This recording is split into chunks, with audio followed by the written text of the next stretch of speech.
Jumpa lagi di LNG Academy. Di edisi hari ini kita belajar sales and marketing. How to improve sales call quality and create better results. Kita perbaiki bagaimana kita meningkatkan cara kita menelpon, cara kita menghubungi klien supaya kita mendapatkan hasil yang lebih baik. Oke, untuk menyamakan persepsi kita perlu memahami a sales calls. Apa itu sales calls? What is a sales calls? Singkatnya, a sales calls is conversation, pembicaraan antara kita sebagai marketing, sebagai penjualan dengan prospek, dengan calon klien kita yang untuk meyakinkan untuk membeli produk kita. Intinya seperti itu. Jadi sales call itu adalah pembicaraan antara kita para penjual dengan calon klien kita para pembeli yang akhirnya membuat mereka membeli. As simple as that. Jadi sales call is prosesnya ketika kita menghubungi klien kita, berbicara dengan mereka, calon klien kita sehingga mereka tertarik dan membeli. Nah, tujuan sales call ini adalah untuk membujuk pelanggan agar bertindak, bukan hanya tertarik, saya tertarik, tapi tertindak seperti menjadwalkan rapat, melakukan pemesanan atau berkomitmen pada kesepakatan. Ya. Jadi kalau misalnya kita ada phone session, sekarang sudah mulai dengan phone session, tujuan kita kalau ada phone session adalah kesediaan mereka untuk mau bertemu dengan tim kita, dengan orang kita. Kalau sudah pernah ketemu adalah melanjutkan bagaimana mereka tertarik dan membeli dari kita dan selanjutnya.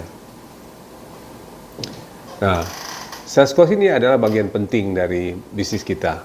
Ya, memang kita sudah menjalankan digital marketing, sudah banyak yang datang, tapi itu juga belum selesai.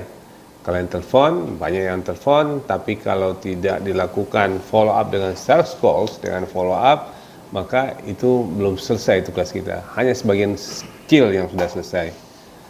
Oleh karena itu, kalau ingin meningkatkan sales call kita, maka kita perlu meningkatkan keterampilan kita, kemampuan kita berkomunikasi secara praktis, kemampuan kita mengolah prospek yang tadinya baru berupa daftar nama, baru berupa nomor telepon, akhirnya menjadi pelanggan kita yang setia dan membeli terus-menerus. Ya, that is what is sales call. Oke, kapan waktunya yang tepat untuk melakukan sales call? Nah, pertama, avoid calling during busy or inconvenient times. Hindari menelpon ketika jam-jam sibuk atau kondisi yang kurang nyaman bagi calon klien kita. Oke. Jam-jam yang selalu sibuk, mungkin antara jam 10 sampai 12 biasanya sibuk. Mungkin sedang meeting, mungkin sedang ada pekerjaan, ada diskusi, mungkin juga jam 2 sampai jam 3 misalnya. Ya. Nah, kita harus cari waktu yang tepat yang kira-kira klien itu ada. Saya rasa kita pernah di sini menemukan jam yang efektif itu adalah antara jam 8 sampai jam 10.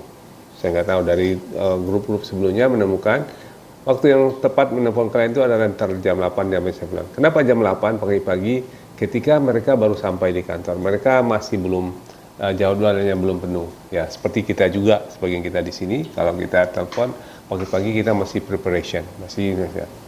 Tetapi begitu jam 10, jam sampai jam 12, mereka sudah sibuk atau mereka sudah pergi keluar kantor, ketemu klien dan sebagainya. Nah, itu berlanjut lagi nanti jam mungkin sampai antara jam 1 sampai jam 2:30 mungkin agak longgar, tapi jam 3 sampai 4, jam 5 akan sibuk lagi. Jam 4, mungkin setelah jam 4 sampai jam 5 mungkin sibuk. Nah, itu kita harus tahu karakternya. Kita perlu dari riset juga, kapan klien itu. Jangan sampai kita udah seharian nelfon, nggak berhasil, ya memang orangnya sedang sibuk. Ya. Lalu kita mengatakan, sepertinya orang ini tidak tertarik. Karena kita telepon dia sibuk melulu. Ya, padahal kita memang mungkin sibuk, timing kita yang kurang tepat. Oleh karena itu, schedule a specific time. cari waktunya kapan kita nggak perlu full time, tapi tahu pas merekanya itu ada dan kita bisa nelfon, ya. Itu yang harus kita sesuaikan. Oke, yang harus dilakukan ada before making a sales call, research the customer's business, industry, and specific needs, ya. Nah, ini yang saya rasa perlu, ya. Jadi, kalau misalnya waktu kita efektif itu hanya 1 jam saja, ya, mungkin kita memang perlu waktu untuk melakukan, tapi lakukanlah research. Pelajari kliennya apa. Ini kelompok oil and gas kah, kelompok nickel mining kah, kelompok coal mining kah, kelompok construction kah. Pelajari dan masuk ke websitenya dia. Ya. Sehingga kita tahu ketika kita bicara bahwa yang akan dibicarakan adalah hal seperti ini, ya. Nah, sehingga kita tidak mengulangi lagi kesalahan orang-orang di masa lalu di zaman purba, yaitu menelpon asal penting menelpon, tapi kantornya di pinggir kali, di gang-gang sempit dan nggak mau ketemu akhirnya, padahal udah bikin janji. Ternyata dia bikin janji itu udah gak enak, berkali-kali janji sudah dia jangan datang ke tempat gue ya. Gue di kampung nih. Enggak apa-apa Pak, saya dapat tugas yang penting saya datang. Ya. Kenapa kita lakukan itu? Itu terjadi di zaman bahula. Ya, harusnya di zaman ini tidak ada lagi. Sekarang research, find out what is this client? Bisnisnya apa? Seberapa besarkah? Kira-kira kebutuhannya seberapa besarkah? Makanya kita punya alatnya. Sayang sementara PCI kita belum off. Nah, paling efektif dari PCI. Tapi kan dari Google juga bisa dilihat. Ketik namanya, set perusahaannya seperti apa, sebesar apa. Who to contact for a compelling sales call? Siapa yang sebaiknya kita telepon supaya kita melakukan sales call yang tepat? Yang pertama itu adalah decision makers, yaitu para pengambil keputusan. Ya, di setiap perusahaan, di setiap organisasi ada orang yang bertugas mengambil keputusan, yaitu pimpinan-pimpinan perusahaan, CEO, direktur, kepala-kepala bagian. Nah, itu yang kita kejar. Nah, cek dari data nama kita ini yang kita hubungin, apakah orang yang akan kita hubungin adalah decision maker. Nah, kenapa harus decision maker? Karena kalau ketemu dengan decision maker, dia yang memutuskan dia mau membeli dari kita atau tidak. Nah, kalau bukan decision maker, maka kita menghubungi staffnya. Oh, saya staff marketing, saya staff ini. Mau terima cerita, oh bagus nih Pak Omar, saya suka nih gini. Nanti saya tanya dulu ya sama pimpinan saya. Gitu. Pimpinannya mah, iya nanti ya Pak, minggu depan telepon lagi. Udah sempat? Udah Pak, tapi kayaknya beliau sibuk. Udah Pak, tapi belum ini. Telepon lagi, pulang lagi. Nah, itu kurang pintar. Yang pintar adalah berusaha mencari decision makers. Ya. Lalu mana caranya? Find out. Kedua, yakin bisa ketemu. Pakai ilmunya, caranya supaya ketemu dengan decision makers. Bahkan beberapa sales yang sudah terlatih orang Singapura atau Cina itu memang mereka tegas. Ya udah kamu siapa? Saya staff. Udah saya mau ketemu kamu. Saya ketemu sama bosmu. Right? Kenapa? Karena kan mereka mau deal, mau dapat bisnis. Karena selain staff, selain bos, selain decision maker, itu cuma mau ketemu doang, tapi belum tentu beli. Ya. Oke. Who to contact? Decision. Kalau tidak, ya oke. Kalau memang harus bertahap, do it. Oke, ketemu Mbak. Oke Mbak, nampak nanti GM-nya siapa? Mbak, boleh nggak aturkan waktu saya ketemu GM? Jangan sampai kita bermain-main dengan orang yang bukan decision maker. Cuman dapat visit, tapi dia nggak bisa mutusin. Ya nanti Pak, saya akan kenalin, saya akan sampaikan. Baik, titip dulu sama saya ya. Gitu. Alright, teman-teman pentingnya. Nah, siapa yang harus dihubungkan adalah existing customers, ya. Daripada menelpon yang bukan key person, bukan ini, lebih baik telepon existing client, yang lama, yang baru, ya, yang udah kenal sama kita. Tujuannya apa? Dapat referensi. Ya, mereka udah kenal dengan kita, tapi dia saat ini lagi belum ada bisnis. Pak, ngomong-ngomong, Pak, Bapak mungkin ada temannya yang sedang ada proyek atau ada temannya yang sedang memerlukan alat berat, yang akan membeli alat berat, yang ada teman. Right? dapat referensi. Lebih baik daripada kita berjibaku menelpon si mbak-mbak di kontak person itu, udah gitu ngeyel pula lagi, bukan decision maker, udah main-mainin kita pula. Ya kan? Ada nggak pengalamannya seperti itu? Udah goodbye sama orang kayak begitu. Ya, kita mau cari bisnis, bukan untuk berhasil dapatkan appointment. Ya, oke. Nah, siapa lagi yang bagus untuk ditemui? Yaitu industri influencers. Influencers ya. Bukan hanya YouTuber aja yang influencer, bukan Instagram aja yang tuh. Di industri juga perlu ada orang-orang influencers. Influencer ini orang-orang jadi panutan. Mungkin mereka pengurus asosiasi, ketua asosiasi, atau memang dikenal sebagai tokoh di industri itu. Misalnya kalau kita dulu kalau saya di alat berat selalu saya, ya alhamdulillah karena itu saya akan menggunakan Pak Herman Setiadi di alat berat, karena Pak Herman Setiadi itu pada zamannya beliau itu influencer banget. Beliau pernah jadi bos di Trakindo, pernah jamur di UT, dan founder dari Hexindo. Jadi kemana-mana, oh saya perusahaan ini perusahaan Pak Herman, influencer. Ya. Nah kayak gitu nggak apa-apa, Anda kontak mau ketemu. Jadi find out juga di industrinya siapa influencernya. Tadi misalnya di alat berat kan sudah tahu Sani, dengan siapa di Sani influencernya. Boleh hang out dengan mereka, ketemu sama mereka. Ya. Networking events kita bisa hadir di pameran-pameran, di pertemuan-pertemuan. Nah, makanya perlu aktif. Nah, kalau enggak, itu yang kita lakukan, cold calling. Yang kita lakukan telepon, fine, cold calling. Tapi M-nya adalah mengarah kepada decision maker. Ya. Nah, saya rasa kita punya pengalaman.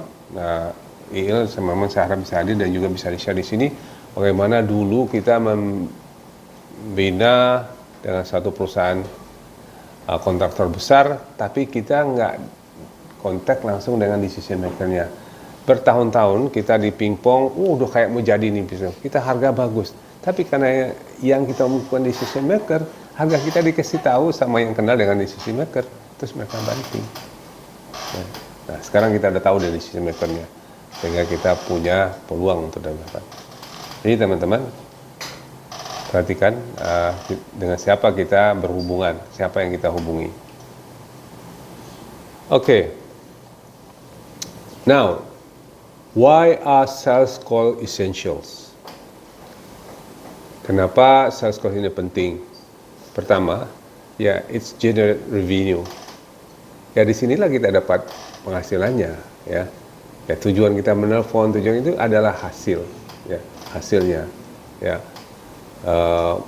Mulai dari prosesnya, ngumpulin alamat, ngumpulin telepon, menelpon, bikin janji, cari data, dan dikunjungin. Tujuannya adalah untuk dapat pendapatan. Perusahaan, apapun perusahaannya, kalau tidak ada revenue-nya, pasti nggak akan berhasil dan rugi.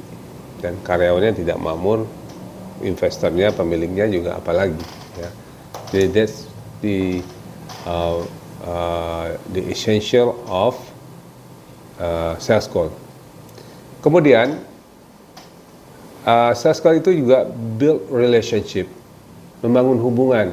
Ya. Tidak melulu kita berkunjung menelpon itu ke klien-klien baru, tapi juga ke klien-klien lama. Build relationship, apa kabar, ya. Apa kabar, minum kopi dulu, ya kapan ada waktu Pak kita ngobrol-ngobrol lagi sambil ngomong, atau datang ke kantor Pak, saya mampir ya ngobrol lagi ya, gini. Atau kalau dia golf, Pak, Bapak golf ya, Pak kapan-kapan ada waktu golf ya sama Pak Taufik gitu, atau sama Pak Fadli yang sudah bermain golf juga sekarang misalnya, supaya relax gitu ya. Itu sales calls, ya, build relationship. Atau tujuannya apa? Gather feedback, ngumpulin masukan-masukan, ya datang ke klien, say hi, dia kasih tahu kemarin loh ada broker lain yang datang nawarinnya gini. Oh ya, terus gimana berapa? Nah kayaknya sih LNG masih lebih bagus. Atau ke klien lain, ada loh kemarin datang, saya kira dia masih di LNG, ternyata bukan ya, kan? Udah enggak ya? Oh ya, yang itu memang sudah enggak, Mbak, udah keluar gitu. Itu jadi mohon maaf aja kalau masih bukan di LNG lagi gitu. Kita dapat feedback, kita dapat masukan. Tapi kalau kita enggak call, enggak visit, kita tidak tahu, ya kan? Kemudian apalagi manfaatnya adalah identify opportunities. Kita dapat informasi. Ini ada peluang apa lagi, ada proyek lagi. Kalau alat berat kita tahu rencananya tahun ini akan beli lagi 10 unit ekskavator, 10 unit dump truck, atau dapat informasi lagi kalau dia kontraktor, oh kita lagi ikut tender di sana, di sini. Kalau dapat informasi lagi, kita ada proyek baru, kita beli ini dan karyawan kita nambah, misalnya kita ada pembelian unit-unit ini, kita akan ada pengiriman ini dan sebagainya. Oke, itu maksudnya. Oke. What is manfaatnya lagi? Differentiate from competitors. Unik. Bahwa kita berbeda dengan kompetitor kita. Kita menunjukkan kita peduli, kita canggih, kita smart pada klien kita. Oke. Ini pentingnya melakukan sales calls, ya. Next, sekarang kita bahas bagaimana kita melakukan sales calls yang lebih baik supaya hasilnya juga lebih banyak. Pertama, research and preparation. Tidak semua yang menelpon itu adalah worth it untuk kita follow up, dan kita research, masuk websitenya, tahu bisnisnya. Nah, akhirnya kita dapat klien-klien besar, ya. Klien-klien yang ternyata yang menelpon itu bukan hanya klien-klien kecil, mas-mas di daerah, atau ternyata banyak juga perusahaan besar. Kita research, akhirnya kita dapat ada 5-6 perusahaan besar. Ada perusahaan TBK, ada perusahaan kosmetik terbesar di Indonesia, ada perusahaan terbesar di bidang nikel dan sebagainya. Research, ya, lakukan research dan preparation. Dan kita pun dengan riset dan preparation kita siap mindset. Apa yang akan kita bicarakan? Konten apa yang kita share dan sebagainya. Kemudian establish rapport, membangun hubungan dengan prospek dengan mengajukan pertanyaan, mendengarkan dengan penuh perhatian dan menunjukkan minat yang tulus, ya. Ya, kalau sudah ketemu, establish rapport, hubungan yang baik, ya, dengan kita menunjukkan sikap kita yang profesional, yang tulus, yang berminat, yang lengkap, yang care, peduli, ingin membantu. Fokus on benefits. Fokuslah dengan manfaat atau layanan Anda. Jadi bagaimana kita mau benefits, apa yang kita bisa berikan ke klien kita itu, ya. Kalau di alat berat, apa yang kita lakukan? Pasti mereka minta kompetitif rate-nya, fine, oke. Tapi kita juga berikan security-nya. Kita pastikan perusahaan asuransi yang kita gunakan kuat, sehat, dan tidak mencela-mencela kalau terjadi klaim. Oke, how to improve active listening. Dengarkan dengan baik, keberatan dan catat, ya. Nah, saya rasa sebagian kita perlu berlatih, tapi saya sudah ingatkan, active listening nanti akan kita bahas secara satu-satu di dalam. Kemudian provide value, nilai-nilai apa yang akan kita berikan. Kemudian jangan lupa follow up. Oke, 6 item ini akan saya jelaskan lebih lanjut. Yuk, kita mulai dengan research dan preparation dulu. Kalau ingin efektif, sales cost-nya ingin dapat hasil, lakukan research dan preparation. Research the company, cari websitenya, baca blognya, posting media dan lain-lainnya sebelum ketemu. Right? Itu hukumnya wajib bagi kita, ya. Kalau tidak ada website datanya, udah nggak usah dikerjain. Banyak sekali yang punya data website, ya. Tapi dia besar. Kalau tidak ada datanya, nggak apa. Identify key decision makers-nya. Carilah siapa pengambil keputusannya. Di bidang asuransi siapa, di bidang apakah harus di root atau direktur keuangan, atau di GM-nya siapa yang ambil decision-nya. Ingat, sudah jangan lagi Iya, ketika menelpon, yang nama teleponnya mungkin resepsionis, fine. Staffnya, asistennya, fine, oke. Tapi tujuan kita ini adalah bantu loncatan menuju ke decision maker. Oke. Identify key decision maker, know your product or service. Kemudian prepare your talking points. Nah, ketika Anda sales call, baik pada ketika menelpon, sudah disiapkan apa-apa yang akan dibicarakan, apa-apa kan yang akan ditanyakan, ya. Jangan tiba-tiba, oh ya, apa, dihafalkan sales talk-nya, pembukanya, apa kabar, ini, oke. Kemudian anticipate objection. Nah, sudah diantisipasi apa penolakannya, apa keberatannya. Ingat ya, 10:1. 9 dari hal-hal yang kita bicarakan itu mungkin belum tentu diterima. Mungkin 1 saja. Nah, yang 9 itu apa? Bagaimana kita mengatasi penolakan-penolakan itu, keberatan-keberatan itu, ya. Nah, lakukan latihan-latihan. Memang itu nggak otomatis, maka practice makes perfect, ya. Latihan menjadi sempurna. Ada yang lain mengatakan quantity makes quality. Quantity adalah jumlah berulang-ulang, hasilnya adalah kualitas. Jadi lakukan saja, nggak apa-apa kesalahan-kesalahan, tapi lama-lama akan menghasilkan kualitas. Nah, selanjutnya, bagaimana cara menangani keberatan? Ya, pertama, listen actively, dengarkan. Ya, jangan berargumen, jangan dipotong-potong pembicaraannya mereka. Clarify the objection. Ya. Jadi selalu ajukan pertanyaan. Oh begitu ya Pak. Kalau boleh tahu Pak, kenapa Pak? Ya Pak Wali, kami sekarang belum ada proyek Pak. Tapi ini, oh kalau gitu kenapa Pak? Oh ya, sekarang ini lagi sudah. Tapi nanti kita akan ada proyek. Oh baik. Selalu find out, clarify, dan tanyakan lagi. Oke? Use positive language. Hal-hal yang positif. Ada 3 hal, yang bahasa yang positif. Oh nggak apa-apa, oh paham Pak, saya ngerti Pak. Jadi jangan berargumen, jangan dibalikin. Oh nggak bisa dong Pak kalau begitu. Saya keberatan loh sebenarnya Pak.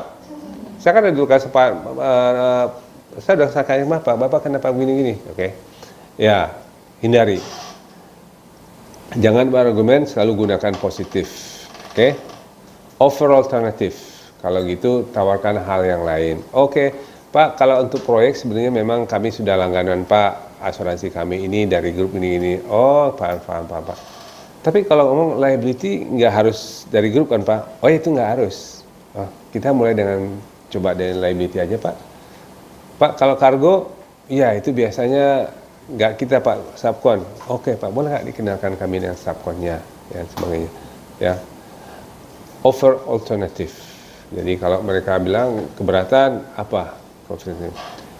Close the call. Setelah itu baru terima kasih dan selalu ada message-nya. Jadi CTA-nya ada. Oke, ini tip lagi. Bagaimana membangun hubungan dengan prospek, connection. Be genuine. Apa tujuannya? Asli kalau bahasanya, asli. Artinya jangan pura-pura, jangan hanya benar karena kita berharap dapat bisnis, terus kita berupa nice, kita sopan. Tapi genuine, memang itu persahabatan yang tulus. Oke, apalagi caranya yang supaya connection baik dengan prospek adalah find common ground. What is common ground? Carikan hal-hal yang kesamaan. Ya. Saya rasa waktu Anifah tanya dulu, ingat family occupation relaxation, ya carilah hal yang sama tentang familinya, tentang pekerjaannya, tentang recreationnya, kemudian baru message, ya hobinya apa. Oh ternyata hobinya golf, wah dicocok sama saya. Oh ternyata hobinya sepedaan, cocok sama sini. Oh ternyata hobinya jogging. Oh ternyata rumahnya di daerah sini. Hal yang sama. Oh ternyata sama-sama dari Purworejo loh, nonggo iki, ya kan? Ya. Atau sama-sama sekolahnya di mana? Oke, Personalized conversation. Ya, personal conversation itu jadi hubungan tuh jangan terlalu Pak Ibu, mungkin sudah kalau ternyata ini Mbak ya namanya disebut Mbak Alifah, Mbak Hanifah, Mbak Fani. Kalau saya ada sini kali Mbak nanti malam Fani ini saya kan personalize ya. Jadi hal-halnya hafal nama perusahaan itu juga satu ya. Ini namanya panjang tapi kita harus hafal supaya nyambung. Oh IKPT Pak ya, tapi harus paham mereka disebutnya apa. Itu personalize. Ya. Show empathy, ya. Show empathy, pahami poin dan tantangan prospek, berempati dengan situasi mereka. Empathy itu I feel like you feel. Ya, aku merasakan apa yang kau rasakan. Bukan aku berbahagia karena kau bersedih, yaitu ya. Bukan SMS. Apa itu? Kalau Ustadz suka ada. Senang melihat orang susah, susah melihat orang senang. Nah, orang yang nggak berempati. Ya. Jadi kalau dia susah, oh makanya gue bilang dari dulu kan harusnya begini-begini. Ya, rasain loh. Ya, itu Anda nggak punya empati. Jadi kalau mau punya good connection, good relationship, punyalah empati. Rasa empati, oke? Nah, use humor, ya humor, ya sedikit yang lucu-lucu, ya kan, misalnya, ya susahan ini, ya humor bisa di-share lewat WA, ada yang lucu tapi nggak menyakitkan, share aja.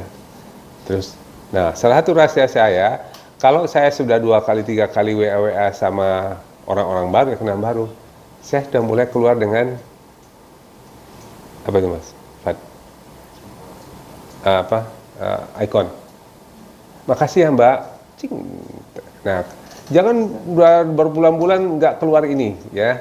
Ini cara yang paling jitu untuk membaguskan connection. Mau orang bule mau apa sini.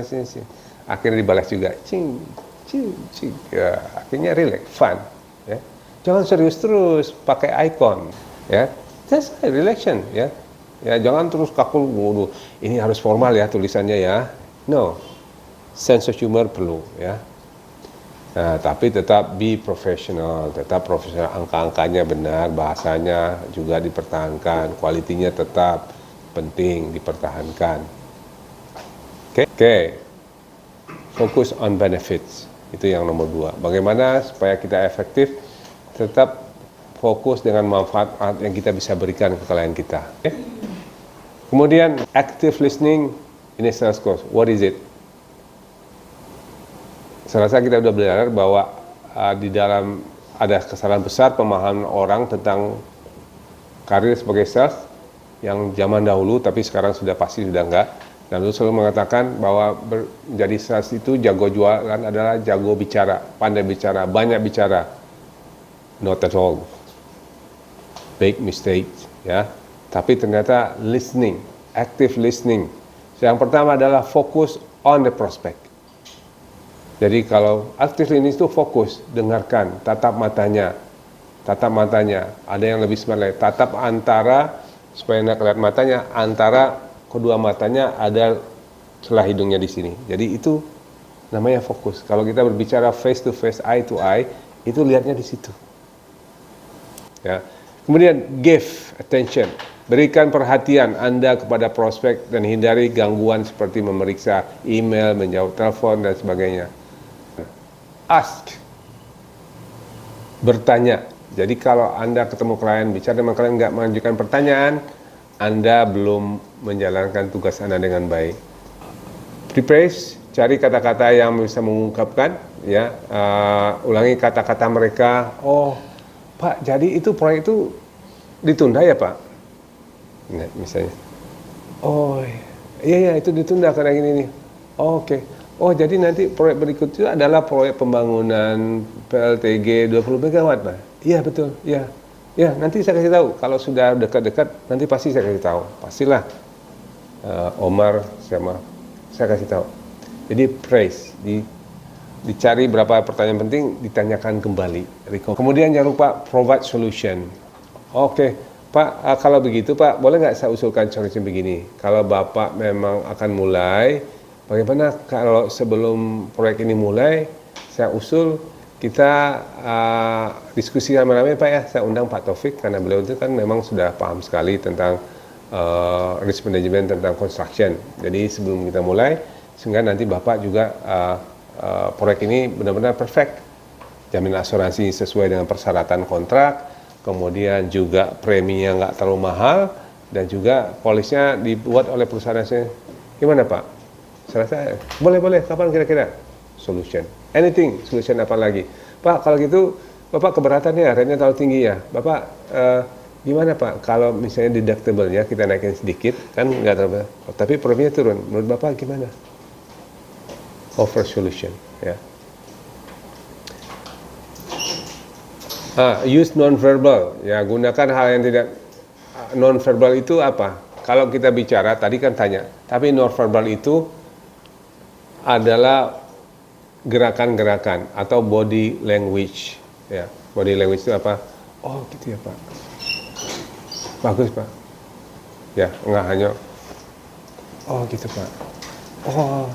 Jadi kalau misalnya kalau dengan namanya kalau kita orang bicara terus kita itu dia senang, kenapa? Anda makin menikmati, memperhatikan. Oke, itu namanya gesture, non-verbal atau body language. Harus dikombinasikan. Oke, jelas tadi poinnya adalah active listening in sales call. What is it? Fokus, memperhatikan. Jangan bermain-main dengan yang lain. Dengarkan, bertanya. Kemudian empathy.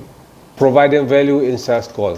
Apa saja yang kita berikan nilai-nilai yang dapat mempengaruhi klien kita.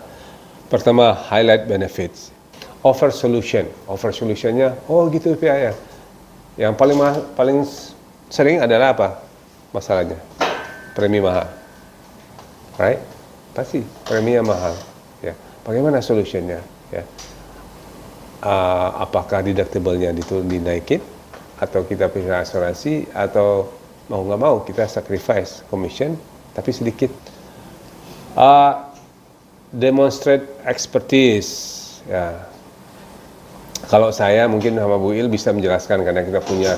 Tapi mungkin bagi kalian yang baru-baru nggak punya, kita punya file, punya video. Nanti kalau memang nanti kita akan buat lagi konten khusus mengenai klien-klien kita. Ini klaim yang kita selesaikan, nggak usah bicara. Oh ya Pak. Mungkin buat tambah informasi buat Bapak, ini loh Pak, video kami tentang klaim-klaim yang pernah kita selesaikan. Ini loh Pak, tentang konten-konten kita, klien-klien kita siapa. Oke? Provide resources. Nah, provide resources. Nah, teman-teman, inilah yang kita lebih advance dari broker lain. Yaitu memberikan informasi-informasi tentang hal yang berkaitan dengan kebutuhan klien kita. Ya, soal hari ini share kita mengenai sales call. Saya harap kalian belajar